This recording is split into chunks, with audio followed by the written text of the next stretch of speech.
ఈ ఏడాది reserve bank of India అంచనాలను మించి సంతోషాన్ని పంచింది. ఆగస్టులో జరగనున్న ద్రవ్య పరపతి విధాన సమీక్షలో రెపో రేటును మరో 25 బేసిస్ పాయింట్లు తగ్గించే అవకాశం ఉన్నట్లు ఐసీఐసీఐ బ్యాంక్ అంచనా వేసింది. దీంతో రెపో రేటు 5.25% చేరనుంది. ఈ ఏడాది ఫిబ్రవరి, ఏప్రిల్లో 0.25% చొప్పున, జూన్లో 0.50% తగ్గించిన ఆర్బీఐ ఇప్పటికే మొత్తం 1% రేటు కోతను అమలు చేసింది. ప్రస్తుతం భారత ఆర్థిక వ్యవస్థలో వృద్ధి మిశ్రమంగా ఉంది.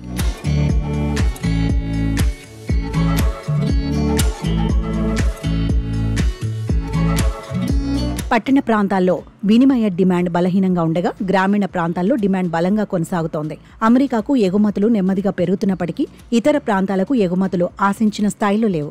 ద్రవ్యోల్బణం కూడా అంచనాలకు మించి తగ్గుముఖం పట్టింది. 2025-26 ఆర్థిక సంవత్సరంలో ద్రవ్యోల్బణం 2.9%గా, ఈ ఆర్థిక సంవత్సరంలో 3.7%గా ఉండొచ్చని ఐసీఐసీఐ అంచనా వేసింది.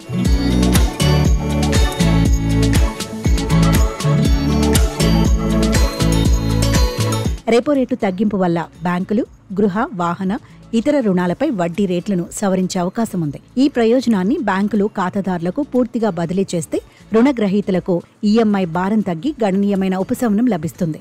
ఆగస్టులో రెపో రేటు మరోసారి తగ్గితే సామాన్యులకు మరింత ఆర్థిక ఊరట కలగనుంది. ఈ విధానం ఆర్థిక వ్యవస్థను ఉత్తేజపరిచేందుకు, డిమాండ్ను పెంచేందుకు ఆర్బీఐ తీసుకుంటున్న చర్యల్లో ఒకటిగా నిలుస్తుంది. రుణగ్రహీతలతో పాటు ఆర్థిక వృద్ధికి కూడా ఈ నిర్ణయం ఊతం ఇవ్వనుంది.